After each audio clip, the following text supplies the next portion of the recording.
Hello and welcome. I think we're at noon, and so I want to welcome everybody to the, I'm told to turn up the volume. How's that? I would like to welcome everybody to Poetry for Lunch. This is a celebration of poetry. It is National Poetry Month. It is a celebration of undergraduate student creativity and scholarship. We are very proud to host this in the Mansfield Library, working with the students, working with students in Eileen Miles' Advanced Creative Writing class, and those students will be reading first, as you see on the program.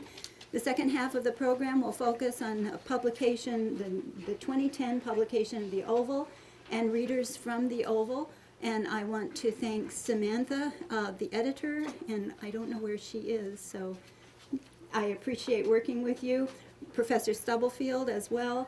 This has been a great opportunity for us. Ovals are for sale.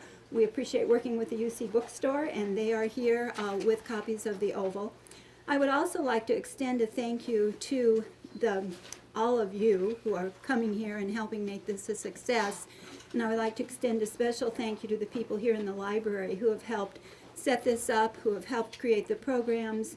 I extend special thanks to Patty McKenzie and to other staff here in the library who have gone out of their way to help make this a great event. So with all that done and taken care of, I would like to introduce John Myers. He is here representing Eileen Miles, and he is going to introduce the readers from her class, or at least the first one. They may be introducing each other after that. I also wanted to give you this program because Tahan was here to read, and we had just not included hers. Thank you.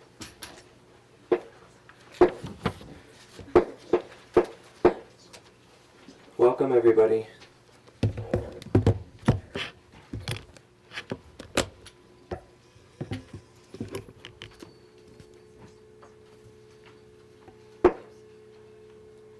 Hot work here in Missoula. The library is coming out for us poets in April. I have paid fines and fines to this library, and gladly. He's from Georgia and he's got a great smile. What does it mean to be a poet today? Are we seers? Obviously. Eileen says you're the best group of poets that she's worked with in 20 years. She has to be in New York today and sends her regards, and me as paltry substitute. Thanks to everyone reading today, and I especially thank you to those providing money to poetry and for funding this event. Thank you, Sue Sampson, and thanks to everyone for being here. With that said, I'll introduce Clarissa.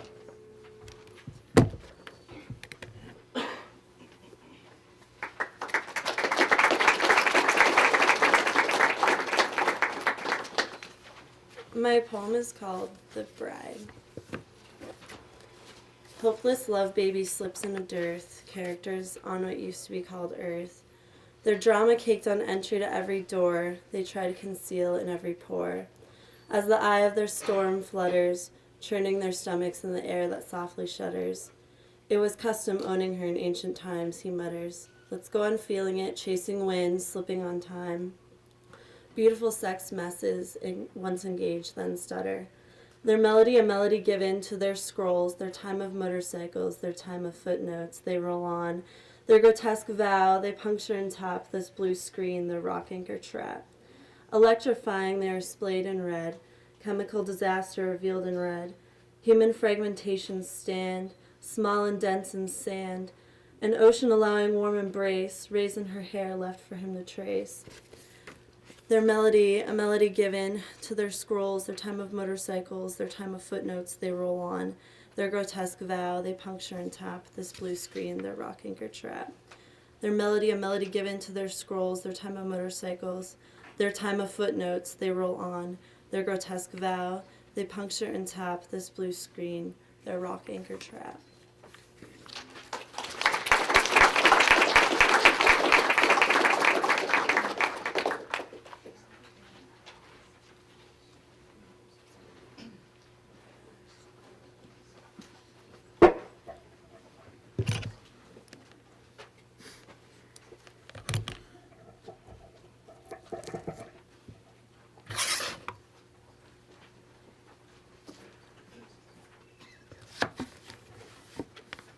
So this is called Poem on Progress. I am supposed to write about hope. No, I intend to write about hope. Yet all I can think about is sardines, pickled and dead in the can. Because something had to slam its way to the forefront of my mind as I floundered to find words for hope and values being replaced by the worthy dollar. I can see sardines being stabbed with a fork, hear them slap onto my plate. I can holler if I touch them, gag if I smell them, and no, you can't make me taste them. But hope, descending and greed rising, forsaken dreams, abandoned at the altar of dollar, of no longer longing for the color of the rainbow, but where it leads. Then it comes to me, my epiphany, scribbled in big, bold letters. Sardines. And the page is blank. And my next poem is called Euphoria. My verses sleep in peace, simply just like my brother did. In night, wrapped in sheets, serenely, with dreams swimming in ninjas. A firm fist in the light of the moon, a small breath, escaped as if to say, Hiya.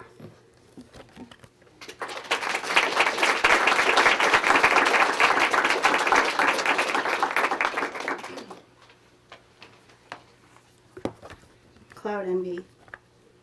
I live vicariously through clouds for many reasons, and probably for more than I can imagine.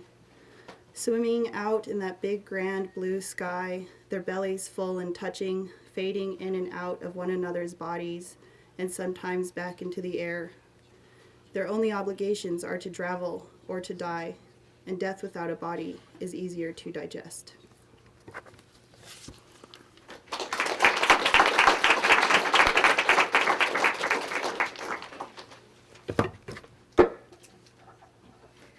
Years like strangers. 1. I decided to skip fall, leave summer panting in its own heat, and drift into winter. Gave up on wasted attempts to remove the frost I live in like a cocoon. 2. When shadows fell like compass needles, I followed. Tired of wandering through brick buildings, I linked my wrists with their lending limbs and let them usher me in directions I hadn't yet decided. I consented to complications. It seems necessary when you aren't sure how you got here or how you ended up writing papers about borders and bombs inside cars, and anyways, everything always blows up in the end. 3. Droning decisions hum in my lungs, stay stuck behind teeth.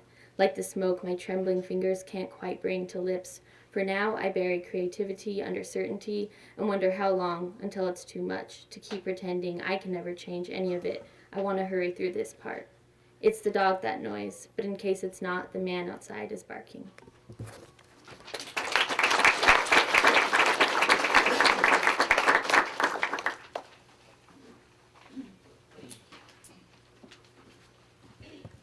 My name is Jacob.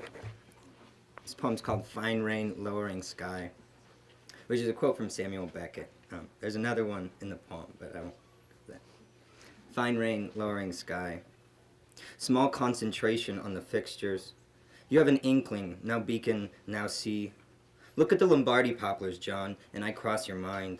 The hill is a sail, the hill is a salmon. Designation is pink, pinkish. In Portland, someone put up Ross for the night. People can be nice, it's remarkable afterward for a bit in the spit and the sod. So moments turn over like those revolving doors in vampire movies and things settle down.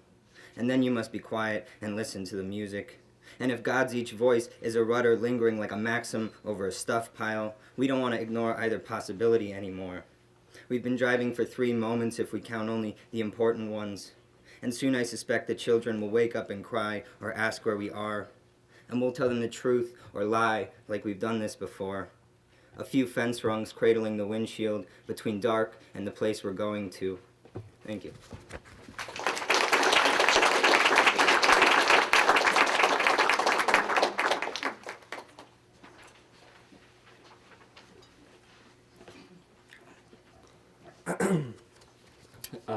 This poem's called Parables. Like mothers who always throw blankets on the fire, I was always putting on my glasses to see the signs on the other side of the road on dark nights. Triviality was my timeline, lists, and information my motor oil. What was it the LSD guru said? The only things left to explore are the insides of our heads? reading by the lightning over the lake, in a tent, in a clearing in the woods, in a clearing on a mountain, overlooking the whole thing, overlooking our heads, walls coming out of the darkness. When he read the newspaper, he put on his glasses. I didn't figure this out until I was 12 and in the 7th grade, and I came home and I saw it. 7 birds flying to the birdhouse, 7 dropouts sleeping it off, all the way down, diving to the bottom of the pool, pretending to be whales. We made up names for that, and for ourselves, while we attempted to circumcise our egos. I told myself to never forget, and created a paradox for my future self who would look back on the never forgetting and realize that he had predicted that he would look back on that moment forever. He put on his glasses when he went out for walks. While she was making dinner, I was in the farthest possible corner, twisting my orthodontia. Knowing that the future was impossible, I learned in the 7th grade that I was already a genius, but would never be accepted for one by my peers. I read in Time magazine that my generation was soft.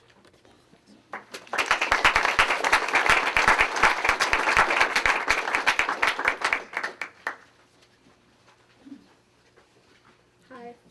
This poem is called Pasumsic.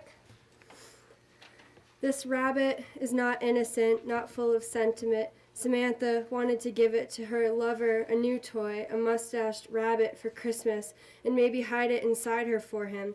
But it was kind of expensive for a rabbit body, for his body, seconds, and plus, his belly is always full, and he is always pushing one foot inside her, and always pulling one foot back, and bending her rabbit body for him, always. But it was a full 20-foot drop to the bottom of the concrete wall of the scale factory for his body, and it confined him to a wheelchair forever, and he will always be unable to talk, Mother.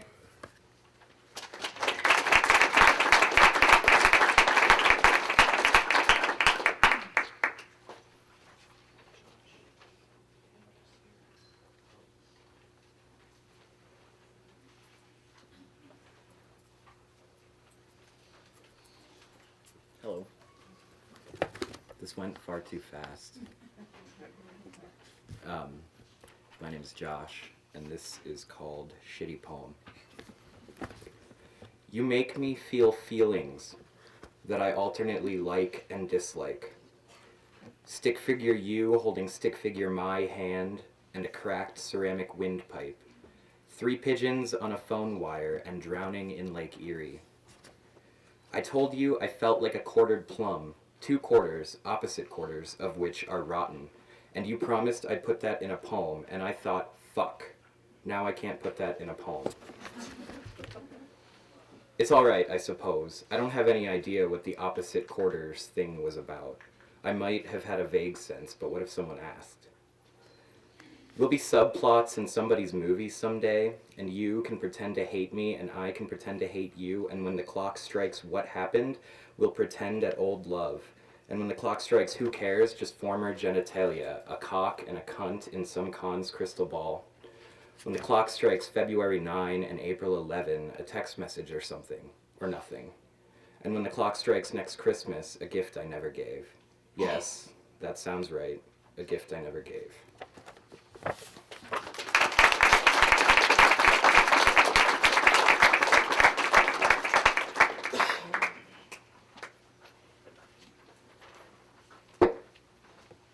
We have one more reader from Eileen's class, and her name is Tahani Heenan. Please clap. Close. It's Henyon, but he got the first name right. That's the important part. I'm doing the Tao of Now. Ow, meow. King Kitty claims personal realm through denim and skin. Engine runs on rapid idle. Rhythmic Velcro claws. His happy paws. Aw. Ow. Belly rub. Ow. Chin scratch. Ow! Detached fish hooks. Across the glass, snowballs and happy screams. Surrounded by God's drifting dandruff, a small, pretty tyrant directs troop movements. Go here. Don't do that. Aim right, would ya? Not me, him! Tummy grumbles in harmony with engine. Santa Claus comes in, smooches me, makes sure I know I'm cherished. Good to be on Santa's nice list 365. He's trimmed his beard. Nice face. Rub Buddha belly for luck and love, then back to bed to study. dirty mind. Santa's a student. This study actually involves books. My book's call, but I'm pinned by His Majesty. Fuzzy despot, endless love sponge. Warm, comfy, lazy. Ow! I'd doze, but for the holes the king's making. Outside, the battle has moved on to softer snow. Muted, dreamy yells, giggles. Refrigerator hums, clock ticks. King rumbles and stretches. Ow!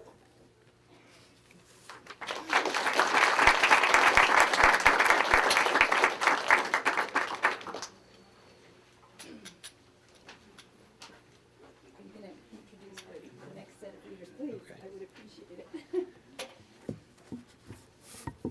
Thank you everyone from Eileen's class for reading, and I forgot to mention earlier that the Oval magazine is for sale. If you're interested in buying it, there's a table right back there. This is the 3rd volume, and next we'll be hearing from a few readers that are in this this volume of the Oval: Aubrey, Alyssa, Jacob, Ryan, Daniel, and Jennifer.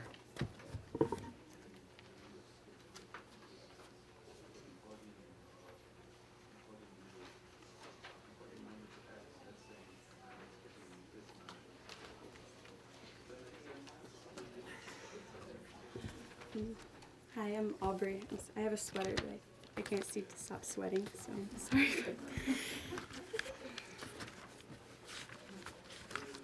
I guess this poem is called Originality Calls. In your mail, the RSVP. I've got yoga on Tuesdays. Regrets. She shows up late, drunk in rumpled street clothes, and now wrinkles are in. Even though everyone is gone, she doesn't want to talk. You tell her the bits you've been keeping, what you twined together with spit and gin. And whoever really likes gin, she asked, on hands and knees in front of your liquor cabinet.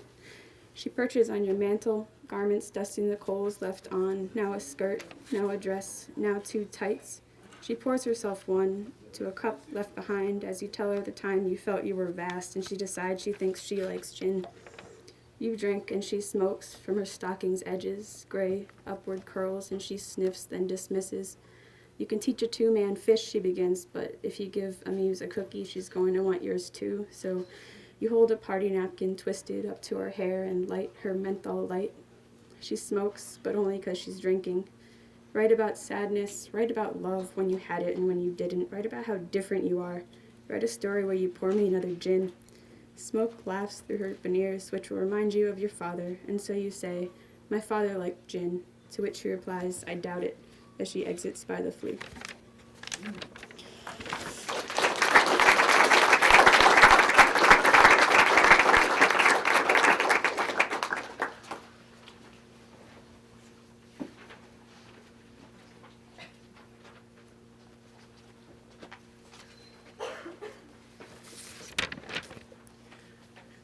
I'm Alyssa. This poem is called Cochlea.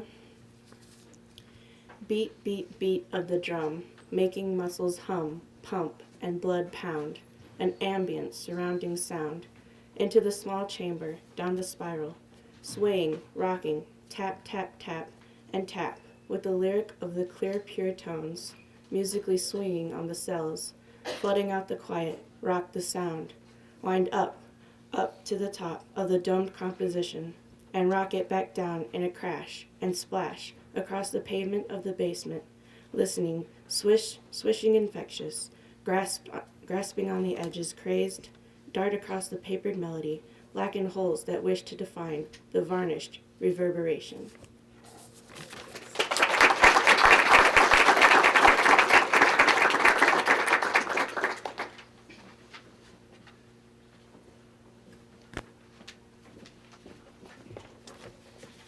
So I accidentally put in spots for 2 readings, so I'm in both sides. It wasn't an accident. It wasn't an accident, but I'm sorry they have to hear me a second time.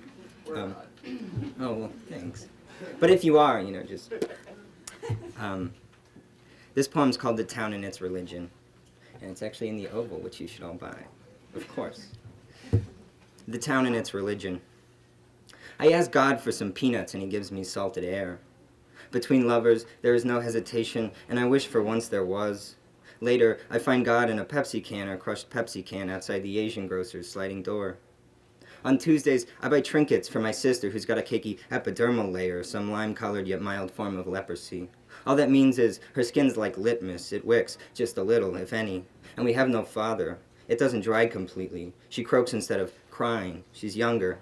I buy patty bracelets for her and green kimono fans, if that's what you call them. If we assume she's a virgin, then she's simply at the mall or school. And we also have no mother. Small as they are, someone must keep track of these things.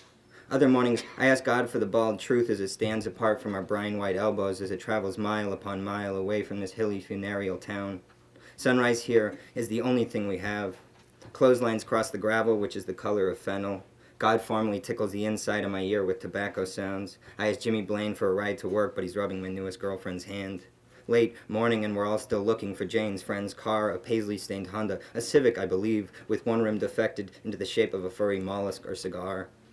The church choir is performing a few selections by the bridge for Easter this afternoon, and my sister's excited. She won't shrug, rightly so. We can't all. Just yesterday, I donated $5 to some cause in South America. When no one's watching, I tune the radio on. I enjoy a pair and take part in the world, and if you ask me how I feel, I'd say I feel all right, then good about a certain few physical laws.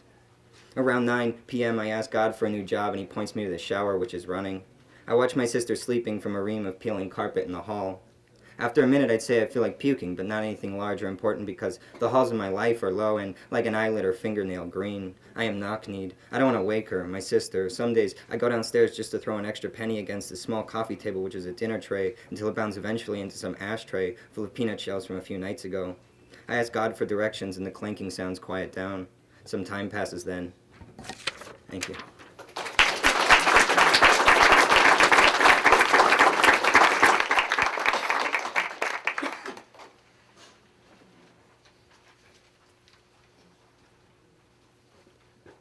Hi, I'm Ryan.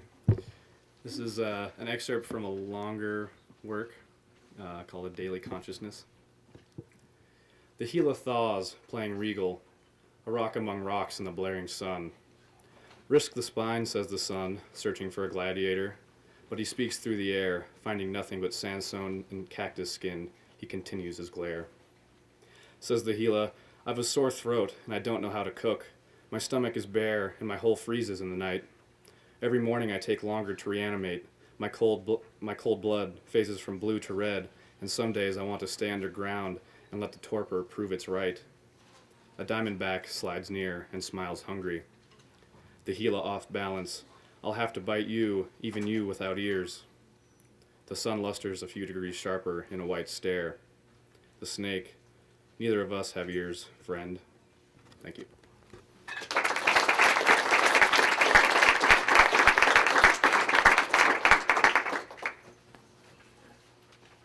Hello, I'm Dan. Seems about time of year to start gardening, and this is a poem from the garden. It's called Aspen. It happens now and then. I'll be working in the garden, numb with the calm the vegetables bring, entranced by the still of morning, and I'll hear the sound of water falling down upon rocks below. My ears lead my eyes to the aspen's glow, shimmering, quaking in the first diurnal thermal to rise the mountainside. A chipmunk climbs the fence post to find the first warm rays as my gaze finds thousands of leaves dancing in the morning sun like muffled applause, for the day has begun, and once again the aspen has fooled me. Once again, no water flows. It's a stream of air which runs as my smile grows and I return to the rose, my hands black with earth.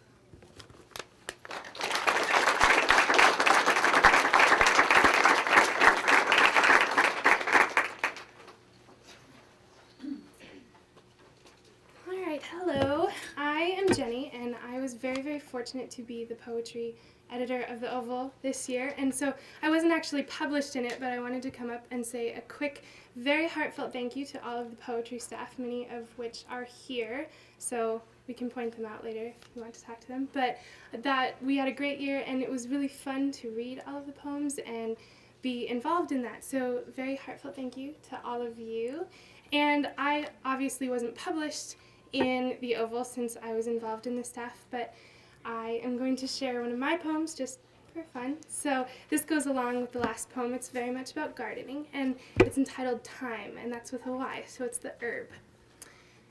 At sunrise, she stoops to feel the warm ground between her fingers, finds God digging up potatoes, or softly taking her hands, running them over lamb's ear as if she was a child. She crushes herbs with her palms, watching as the hues blend with her skin and reach her nose. Lavender, basil, rosemary, thyme as if it was nothing but pepper on leftover scrambled eggs. She listens for his voice, speaking in the wind, hushed tones of summertime, ripening, giving birth. Shades her eyes to the sun, refusing to return inside where memories drip down the refrigerator as leaking wine that creates rain puddles on the asphalt drive, smells of acid in the spring. But it is Sunday. God is only in whitewashed pews, hiding from the scent of earth. So she reaches through the mirror to wipe her tears away, traces her smooth abdomen, reminding herself of death in the herb garden at sunrise. Thank you.